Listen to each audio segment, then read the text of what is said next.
Long ago, this poor planet had oceans, rivers, lakes, probably ducks.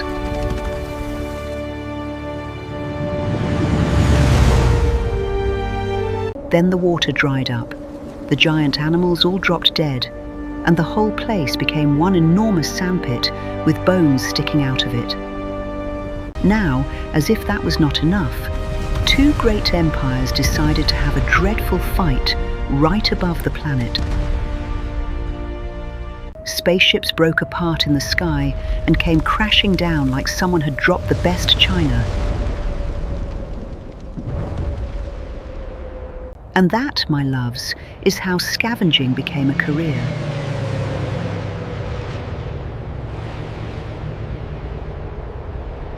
Not a sensible career, mind you, but a career.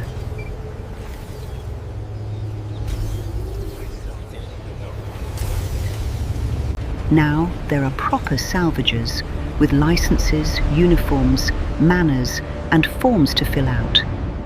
There is also a large corporation behind a great big wall, acting as though they own every bolt, wire, and burned out engine on the planet. And then there are the scavengers.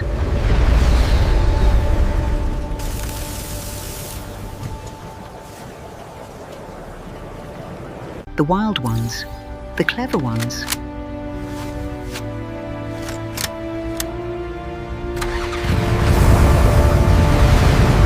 The ones who hear the words deadly wreckage and think, oh good, there might be something expensive inside. That brings us to Jayson.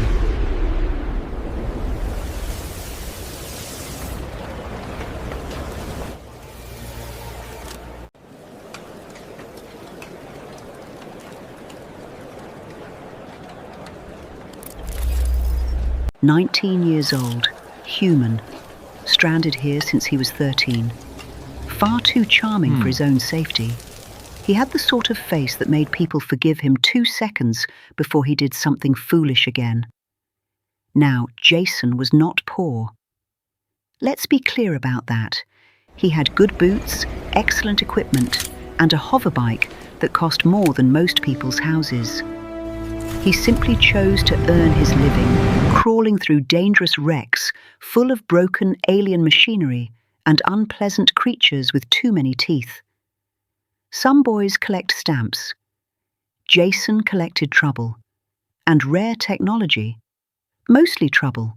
That morning, he was in the settlement market, pretending to eat breakfast and pretending even harder that he was not listening to a black market dealer named Marn Vex. Marn had a face like unpaid debt and a voice like someone selling bad news at a discount. He slid a flickering holomap across the table. On it was a crashed warship called the Lady Fortuna, half buried, half broken, entirely unsafe. Which meant, naturally, Jayson was interested. The rumor was simple.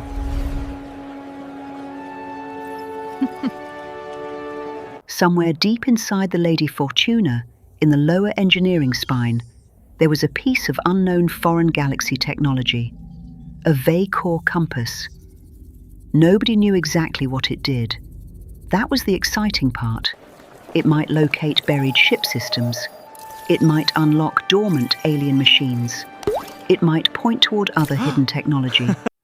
Or it might explode and remove everyone's eyebrows. With old alien technology, one must keep an open mind. Jayson, of course, wanted it. Not because he was greedy. Well, not only because he was greedy. He wanted it because it was rare, valuable, mysterious, and very likely to annoy the Scavenger Guild if he got to it first. And Jayson did enjoy annoying the Scavenger Guild. His little drone, Sparky, appeared over his shoulder in a blink of blue light. Sparky was small, bright, fussy, almost sentient, and entirely too judgmental for something without a proper face. He scanned the map and immediately projected warning symbols. Jayson ignored most of them. Boys often do that with warnings. They treat them like suggestions from nervous furniture. So off he went, across the settlement, past the corporate wall, onto his beautiful hoverbike. Straight toward danger before breakfast had properly settled.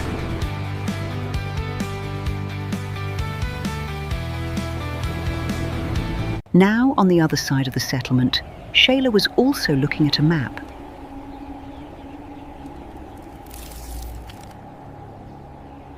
But Shayla's map was cleaner, more elegant, far more expensive.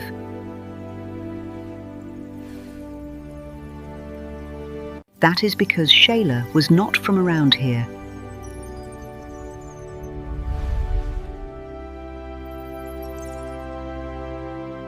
She was a runaway princess from another planet, hiding from a politically arranged marriage to a man she had no intention of marrying. And I support her completely. A girl should not have to marry boiled cabbage just because boiled cabbage has a title. Shayla was clever, strong-willed, curious in a way that caused problems, and much more prepared than Jayson. She checked her tools, checked her teleportation device.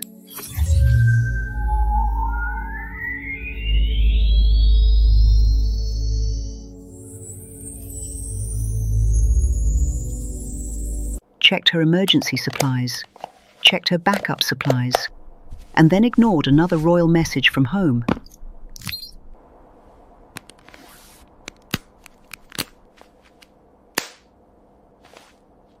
Good girl.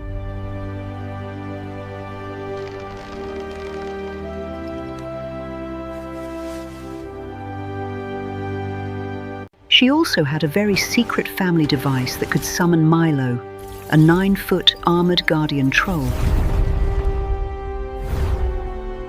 Milo was large, loyal, terrifying, and not what one uses when trying to be subtle. So Shayla left him out of the morning's plans. Mostly.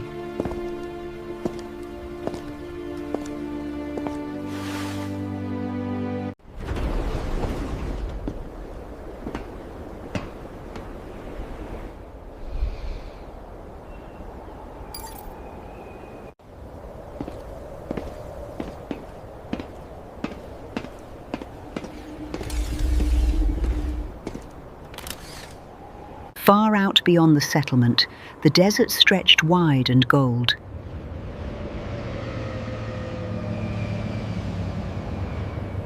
Colossal white bones rose from the sand. Old warships lay broken across the dunes.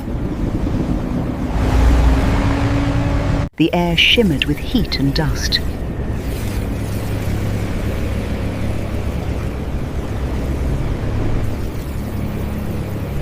Jayson rode through the bone flats first, moving fast between ribs the size of towers. Sparky flew ahead, scanning. Now, if there is one thing one should not do in a desert full of dangerous creatures, it is make noise, kick up dust, and look delicious. Jayson managed all three.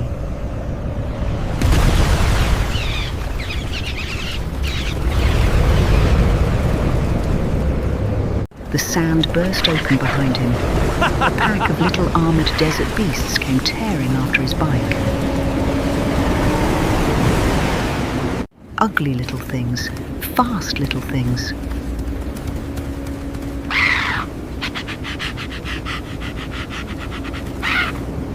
The sort of creatures only a mother could love, and even then she might need a moment. Jayson laughed. Because of course he did. He twisted the throttle and shot beneath a giant skull, through a tunnel of ancient bone, and out the other side with half the desert chasing him.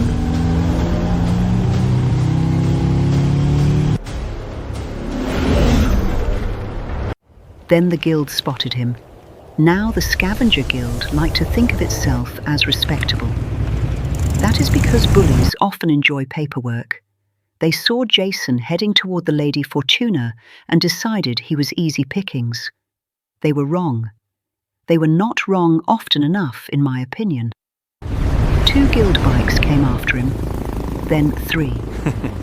Jayson did not panic. That would have been sensible. Instead, he smiled and rode straight through a collapsed bone tunnel Sparky had marked as structurally unstable, which is a technical way of saying, "Don't go in there, you daft boy." The guild riders pulled away at the last second. Jayson came out the other side laughing, dusty, and absolutely convinced he had made a good decision.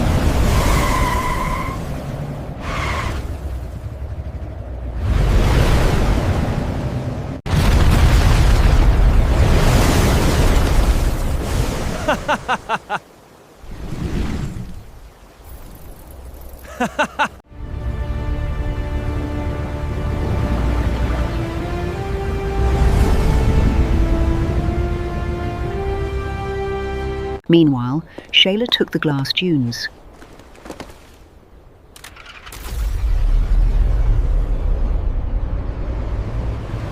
Very pretty place, very dangerous.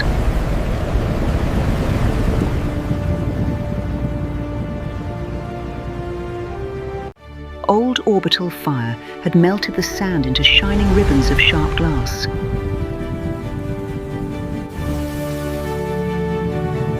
The sort of landscape that says, "Do come through but don't fall."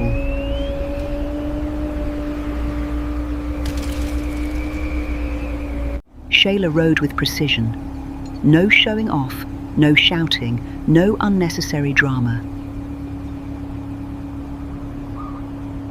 Then a group of independent salvagers blocked her path.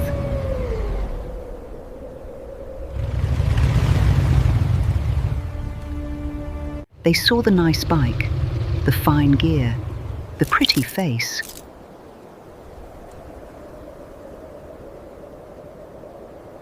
And made the ancient mistake of assuming pretty meant harmless. Bless them. Their leader tried to sound dangerous. Shayla tried to be patient. She failed. And the leader's weapon vanished from his hands, reappeared above his head, and dropped on him like a lesson from heaven.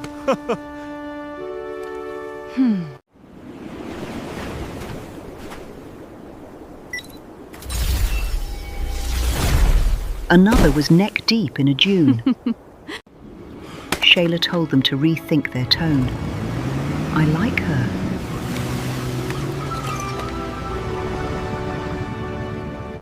By the time she reached the Lady Fortuna, Jayson was already inside. Of course he was.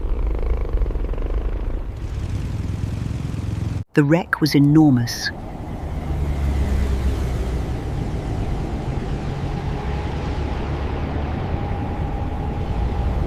A dead metal beast, half swallowed by sand.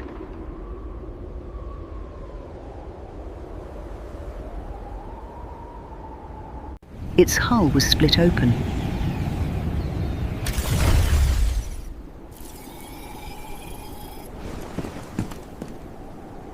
Its corridors were tilted.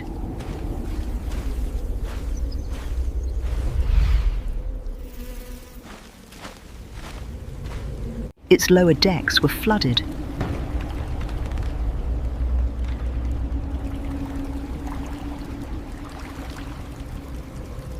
And somewhere deep inside, the Vey-Core Compass was still pulsing.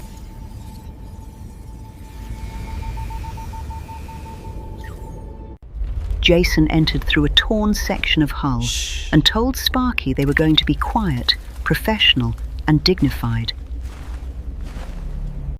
Then a rusted panel fell off the wall and crashed so loudly it probably woke up things that had been dead for 200 years. Jayson blamed the ship. Kingdom people fucked.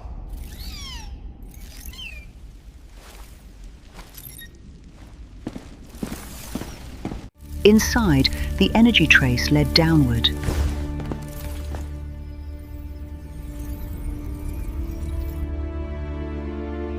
Down into the engineering spine.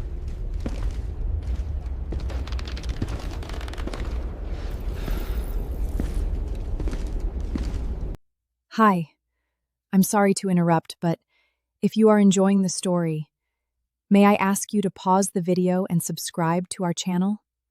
Just click the subscribe button on the bottom left of the screen. Thank you.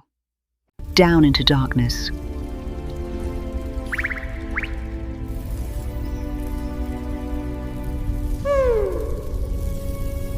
Down into a vertical shaft with water at the bottom.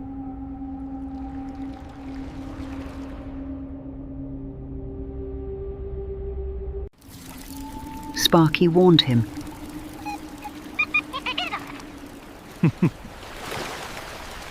Jayson listened carefully, then did the opposite.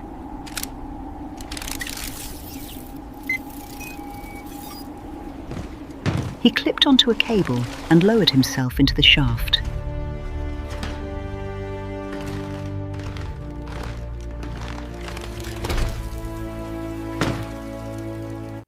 Halfway down, something shifted.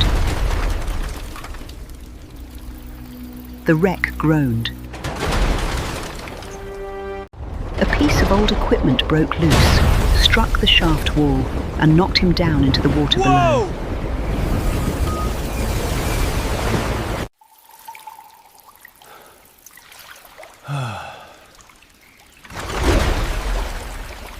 Poor Jayson.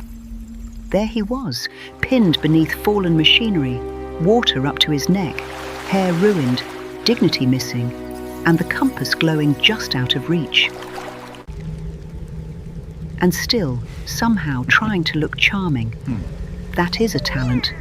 Not a useful one, but a talent. Farning. Shayla entered the wreck from another side.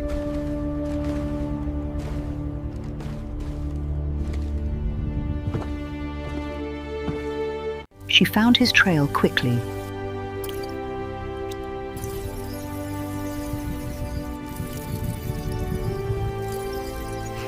Boot marks.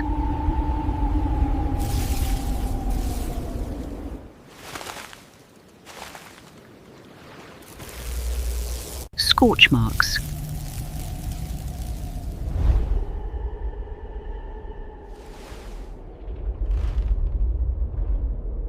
One dropped food wrapper.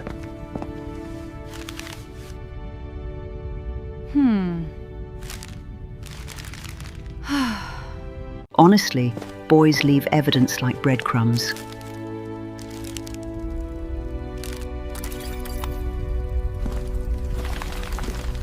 Then she heard him.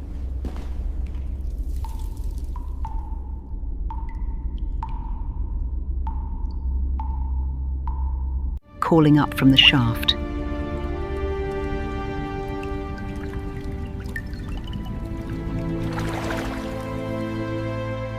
Not screaming exactly, more like negotiating loudly with disaster.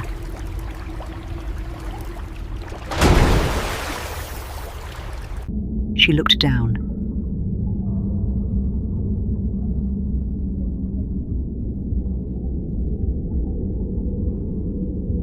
He looked up.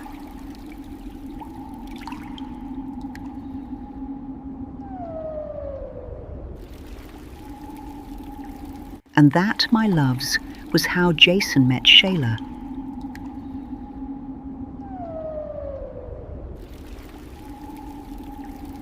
Not at a dance, not at supper, not through mutual friends.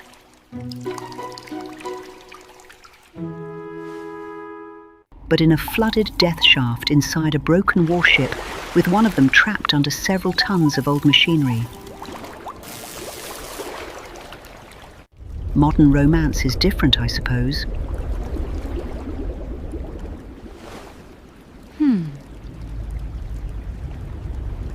Shayla asked if he was drowning.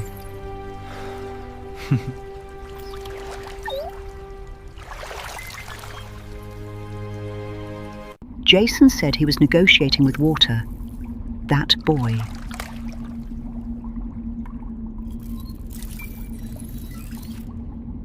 She saw the compass below.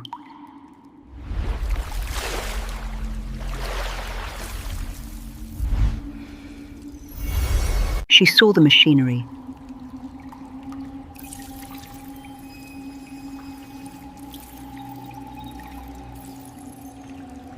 She saw the rising water. Then she did what sensible girls do. She solved the problem. Her teleportation device glowed. The air folded around Jayson. One moment he was pinned in the water. The next, he appeared on the upper deck at Shayla's feet, soaking wet, coughing, and trying to recover his pride. Sorry. He introduced himself. She did not ask. He introduced himself anyway. That is very Jayson. Sparky appeared beside them in a sputter of blue light.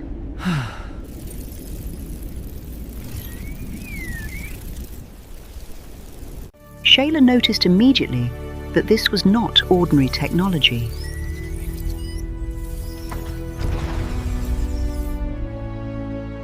Jayson noticed immediately that Shayla was not ordinary anything.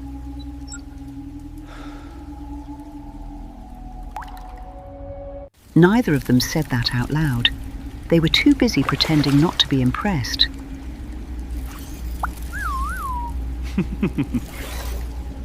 Then the compass pulsed.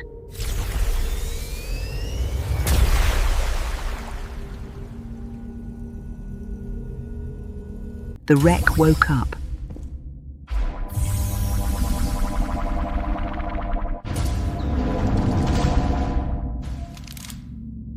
Lights flickered across the dead corridors.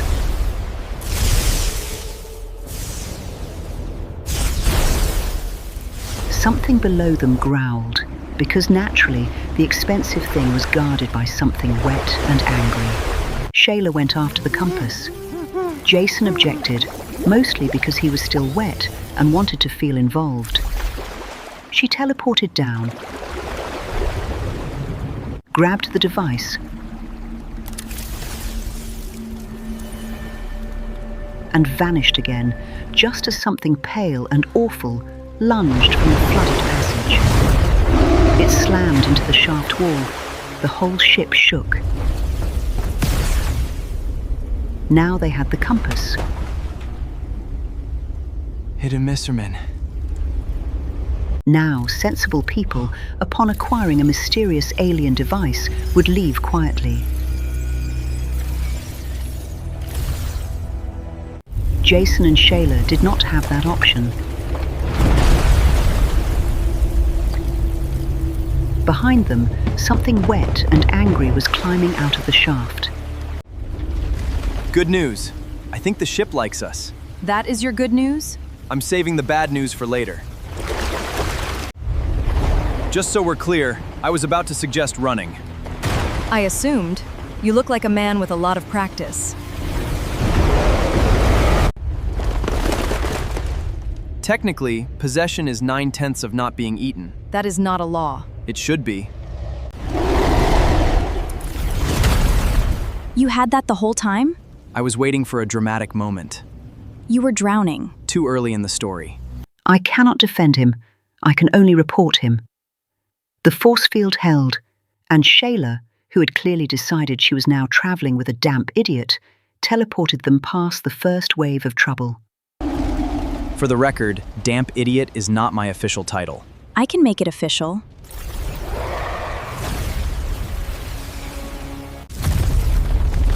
I'll admit, that was smooth. Try not to ruin it. No promises. Together somehow they moved, through falling beams, past broken engines, around shouting guild thieves. By the time they reached the torn hull exit, the Lady Fortuna had made its opinion quite clear. It wanted everyone out, immediately. Your bike comes when called? Some things can be trained. I feel judged. You should. Then came the chase. Shayla teleported one net back onto the man who fired it. Excellent manners. Jayson activated his force field to block incoming shots. Sparky created false holographic copies of both bikes, sending guild riders swerving into sand, rocks, and one very large ancient rib bone. At one point, Jayson and Shayla swerved around a giant skull at the same time without planning it. The guild rider behind them went straight through the open jaw and crashed into a dune. Jayson laughed. Shayla tried not to. She failed a little. That is how these things start. Eventually, the settlement wall rose ahead through the dust. They had the compass. They had survived the wreck. And the guild, for the moment, had eaten enough sand for breakfast. Eventually, they reached the settlement. Dusty, singed, alive, carrying the compass. They brought it to Vex in the shady bar where all sensible people avoid doing business. That face means expensive. That face means he was hoping we were stupid to notice. I noticed after you noticed. Progress. They decided to split the reward. Not because they trusted each other, not yet, but because each had saved the other from losing something important. In Jayson's case, his life. In Shayla's case, probably her patience. So, successful first date? This was not a date. There was danger, there was chemistry. A date usually has fewer predators, less drowning, and cleaner trousers. Still, she asked what he was chasing tomorrow. That means something. Do not argue with me. I have lived long enough to know. What are you chasing tomorrow? Depends. Are you asking professionally or romantically? Professionally. I can work with professionally. In Vex's lockbox, the Vey-Core Compass pulsed once, then again. Then it projected a hidden map no one was supposed to see. Far out beyond the bone flats, deep beneath the sand, something ancient powered on. So yes, Jayson and Shayla had survived their first adventure together. They had found the tech, claimed the reward, humiliated the guild, and only nearly died several times. A very successful morning, really, for Scavengers.